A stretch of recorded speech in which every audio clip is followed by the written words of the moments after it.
नमस्कार, स्वागत है आप सभी का समय की लहर न्यूज चैनल में। भाजपा प्रदेश अध्यक्ष एवं केंद्रीय वित्त राज्य मंत्री पंकज चौधरी ने केंद्रीय बजट 2026-27 को लेकर प्रेस कॉन्फ्रेंस किया। केवल वित्तीय लेखा जोखा नहीं है, बल्कि मोदी सरकार का विजन का डॉक्यूमेंट है। अगर आप देखें तो पिछले 11 वर्षों में जो भारत सरकार का बजट आया, उसमें आम जन की सुविधाओं पर फोकस किया गया। साथ में देश में कैसे नवाचार हो, अर्थव्यवस्था कैसे बढ़े, रोजगार सृजन कैसे हो, समावेशी विकास हो, आदि पर पूरा फोकस पिछला 11 साल के बजट में रहा है। और इस वर्ष का बजट भी जहां एक और आम इंसान पर फोकस करता है, वहीं पे 2047 के विकसित भारत के लक्ष्य को प्राप्त करने का और आत्मनिर्भर भारत के लक्ष्य को प्राप्त करने का ब्लूप्रिंट भी इसको कहा जा सकता है।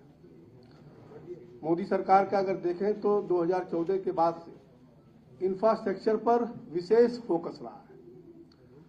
और 2014-15 में अगर देखें तो जहां 2 लाख करोड़ का इंफ्रास्ट्रक्चर का बजट होता था, अभी पिछले पंचवर्षीय योजना में हमारा जो 11.2 लाख करोड़ का बजट था इंफ्रास्ट्रक्चर पे, आज उसमें लगभग 1 लाख करोड़ बढ़ा करके इंफ्रास्ट्रक्चर पर विशेष फोकस प्रधानमंत्री जी ने पूरा करने का काम किया है। इस बजट में अगर देखें तो 7 नई हाई स्पीड रेल कॉरिडोर, जिसमें दिल्ली वाराणसी सिल्लीगुड़ी, जो कि उत्तर प्रदेश को इसको लाभ मिलेगा, देने का काम किया। माल ढुलाई के लिए गति देने के लिए भारत के पूर्वी छोर से लेकर पश्चिमी छोर तक डेडिकेटेड फ्रेट कॉरिडोर बनाया गया, जिसमें उत्तर प्रदेश को भी इसका लाभ प्राप्त होने वाला है। अगले 5 वर्षों में 20 नए वाटरवेज स्टार्ट करने का भी प्रस्ताव इस बजट में रखा गया है।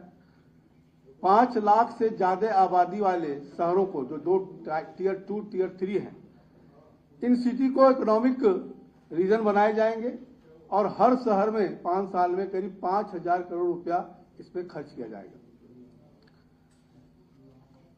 साथ में टूरिज्म में रोजगार की अपार संभावना होती है और प्रधानमंत्री जी का इस पे फोकस पहले भी टूरिज्म पे विषय पे रहता है। इसमें 5 मेजर टूरिज्म डेस्टिनेशन का विकसित किया जाएगा। साथ ही अगर आप देखें तो सिंदूर की बात से ये पहला बजट था और उसमें देखें तो 15% से बढ़ोतरी सैन्य सामग्री में किया गया है, जो पहले 7.85 लाख करोड़ का बजट किया गया है, जिसमें 2.19 लाख करोड़ रुपया केवल इंफ्रास्ट्रक्चर के लिए मार्क किया गया है। ये एक बहुत बड़ा जो देश की रक्षा सुरक्षा के लिए विचार था, उसमें लगातार बजट हमारी सरकार बढ़ा रही है। मैन्युफैक्चरिंग सेक्टर में रोजगार की सबसे ज्यादा संभावना होती है और इसलिए मोदी सरकार ने मेक इन इंडिया, मैन्युफैक्चरिंग में PLI स्कीम आदि लेकर पहले भी आई हुई है। इसी क्रम में इस वर्ष के बजट में भी आयात निर्भरता कम करना और 2047 के भारत के लिए रेडी रहने के लिए 7 स्ट्रेटेजिक सेक्टर में मैन्युफैक्चरिंग को बढ़ावा दिया जा रहा है। पहला, 5 वर्षों में 10,000 करोड़ से बायोफार्मा शक्ति प्रोजेक्ट लाया गया है, जो देश को ग्लोबल बायोफार्मा हब बनाने का लक्ष्य है।